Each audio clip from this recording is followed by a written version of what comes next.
Só vou dar uma dica, hein? Às vezes eu fico um pouco assustado quando eu vejo os homens falando das mulheres na frente de outros homens. Como eles são diferentes quando estão sozinhos. Ai, meu Deus. E eu vou dar uma dica também. As mulheres gostam geralmente de homens maduros, que falam menos bobagem e agem de maneira mais elegante. Não dos machões que mulherada vai solteira! Oh! A mulherada não gosta desse tipo de homem, cara. Fica tranquilo. Mas a gente vai crescendo e vai aprendendo a pegar a mulherada. Ó, o negócio é o seguinte. Não, acontece. Processos de transmissão de calor. Vamos começar. Processo de transmissão de calor. Lembra, né? Calor, energia térmica em movimento. O calor flui do corpo de maior temperatura para o corpo de menor temperatura. E nós citamos que tem 3 maneiras para o calor fluir: condução, convecção e radiação ou irradiação. Eu vi o vídeo da última aula e vi que a gente parou no fluxo de calor por condução. Foi isso? Isso. É isso mesmo, tudo de bola. Uma coisa que o aluno perguntou na outra aula, na outra turma foi bem propício para o começo de aula. Porque não dá para tu perguntar no começo da aula: professor, faz esse aqui e pega um do ITA, que demora meia hora. Não dá para fazer, né? Mas o cara perguntou assim: professor, esse item aqui, ó, quando tu encosta com uma mão no corpo e dá a sensação de frio, ele está numa temperatura menor que a da mão? Cara, aí é que tá. Essa pegadinha é uma falsa pegadinha, na verdade. O que é falso é o seguinte, ó. Botei a mão no corpo, frio. Botei a mão no outro corpo, não está tão frio. Esse está obrigatoriamente com a temperatura menor que a desse. Isso é falso. Isso é falso. Agora, se tu encostou a mão no objeto e ele parece ser frio, por que ele estaria quente e está te iludindo? Por que ele está mais quente que a tua mão, mas está sentindo frio? Não, é que na verdade, aí é que tá. Na verdade, a tua mão não mede a temperatura. Ela mede o fluxo de calor. Quando tu encosta a mão num corpo e dá a sensação de frio, a tua mão perdeu o calor. E se a tua mão perdeu o calor, é porque o cara está mais frio que a tua mão. Agora, tu pegar 2 caras, um dá uma sensação de frio maior que a do outro, e tu querer dizer que um está mais frio que o outro, aí tá errado. Vou te explicar por quê. Se tu, na hora da saída, botar a mão na maçaneta da porta e na porta, tu vai ter a sensação que a maçaneta está mais gelada que a porta, e é mentira. Elas estão em equilíbrio térmico, foi o que eu te ensinei no começo das aulas. Não é? 2 corpos podem ficar um quente e outro frio para sempre em contato um com o outro? Não, só se tiver uma fonte de energia. Não está ligada na tomada para a porta, meu querido. Então, obrigatoriamente, a maçaneta e a madeira do lado tem que estar na mesma temperatura. E tu bota a mão e jura que não está. Tu acha que a temperatura da maçaneta é inferior. Isso é falso. Mas se tu encostou a tua mão num corpo e deu a sensação de frio, aquele corpo está mais frio que o teu. Isso está claro. Tá beleza? Toma cuidado. Aliás, vai se entender isso ali, ó. É a culpa do K a história da maçaneta. Vamos começar. Processo de calor por condução é aquele que tem um corpo com uma região quente, um corpo com o mesmo corpo com a região fria. Os átomos estão sacudindo mais aqui do que lá. E como os átomos estão agarrados, a galera mais agitada bota fogo na galera que está mais calma e a agitação começa a se propagar cada vez mais. Então vamos supor que aqui está quente e lá está frio. O calor flui nesse sentido. Para poder medir o fluxo de calor, os caras pensaram: é que nem medir velocidade, só que em vez de ser distância sobre o tempo, eu pego a quantidade de calor e divido pelo tempo. Eu citei na última aula quais são as unidades para a quantidade de calor. Joule, que é do Sistema Internacional, e caloria, que a gente usa em calorimetria, que macete de moleza, né, que nós revisaremos logo mais. Legal. E joule por segundo, alguém lembra o que é? Watt, é watt ou watt, tanto faz, né? A pronúncia é bobagemzinha. É importante saber então que joule por segundo é o watt da tua casa, tu usa direto, né? Ah, meu aparelho de som tem 1000 watts, né? O chuveiro tem 7000 watts, o secador de cabelo tem 1200 watts, certo? Então a gente mede a potência dos aparelhos em casa em watt, legal. É a mesma unidade de fluxo de calor, joule por segundo. Só que eu não quero ter que medir o calor e dividir pelo tempo para calcular o fluxo de calor. Eu quero sabendo o tamanho que o calor vai atravessar, a área que conecta a região quente com a região fria. Quero saber a temperatura de uma face e a temperatura da outra face. E além disso, quero saber qual é o material do que isso é feito. Com essas informações eu quero fazer uma conta e calcular. O fluxo de calor naquele corpo é tanto.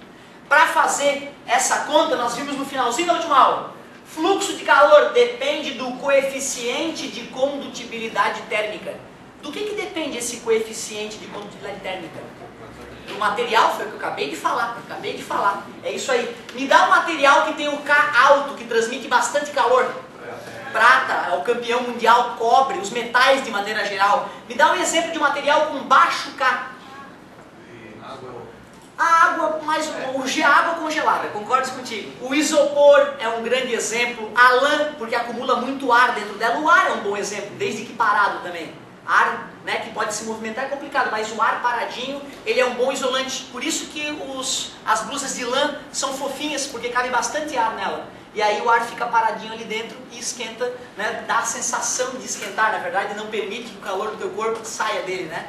Acumula calor, acumula temperatura, né? E deixa o cara mais quentinho, legal. Pessoal, a área, nós filosofamos um pouquinho sobre a área e te fiz entender que quanto maior a área, mais calor é transmitido, né? Comparei com o cano d'água, inclusive, certo? Brinquei com a fila indiana de átomos, né? Certo? Quanto maior a quantidade de fila indiana de átomos, maior o fluxo de calor. E o que é esse delta Tsão?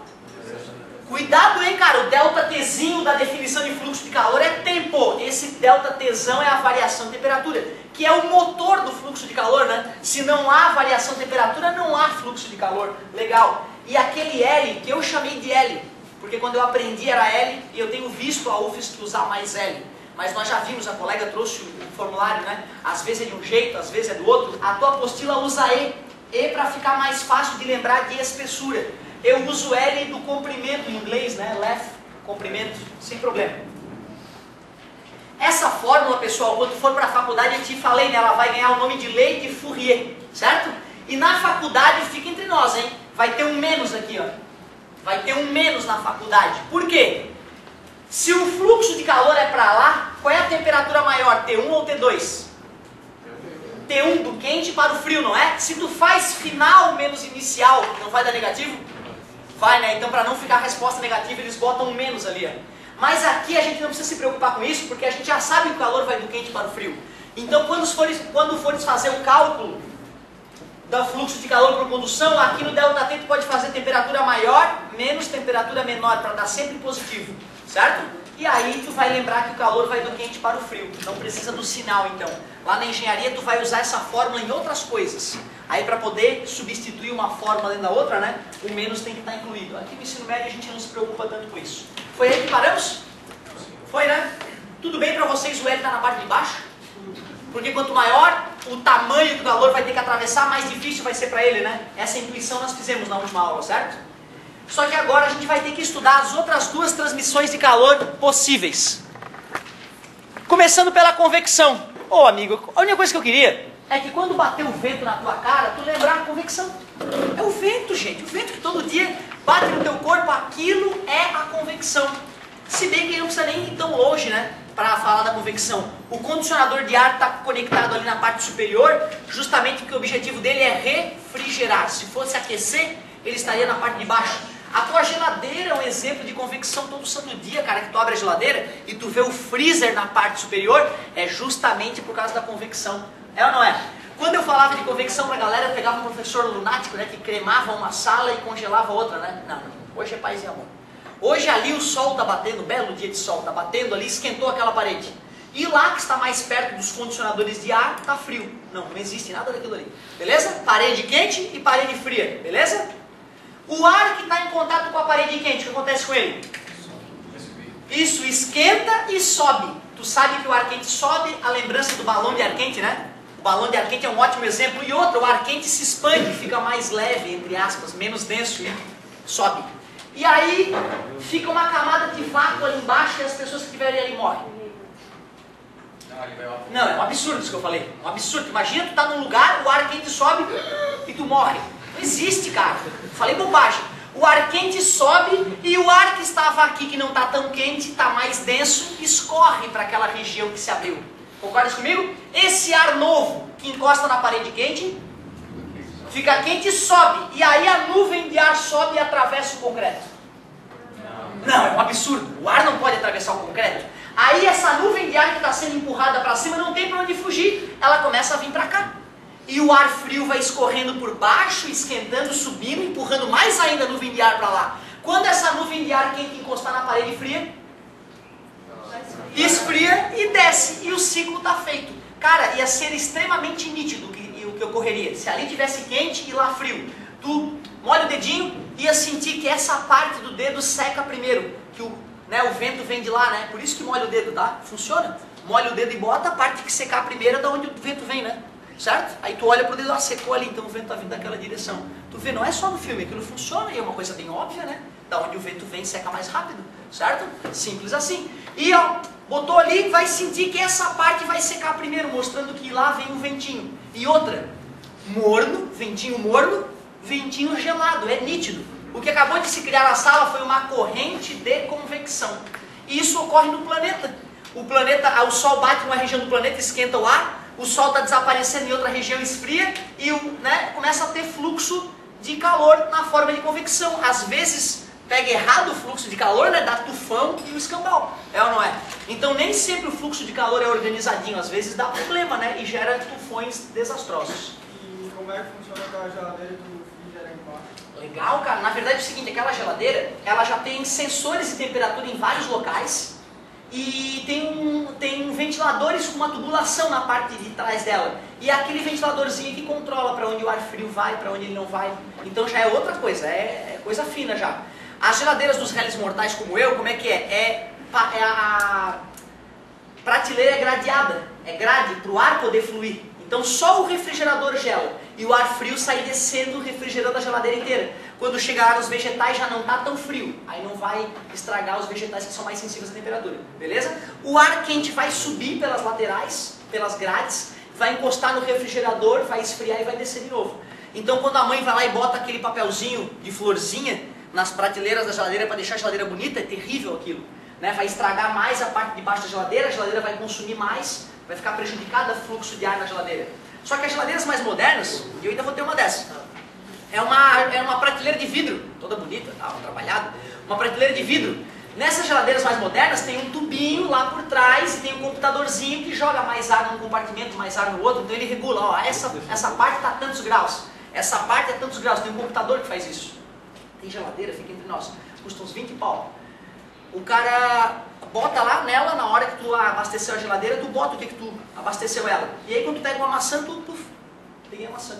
Ah, peguei 2 cenouras, Quando tiver acabando as coisas que botou, ela apita. Ela apita avisando, ó, tá acabando alguma coisa na geladeira. E se tiver conectado na internet, ela manda vir no supermercado.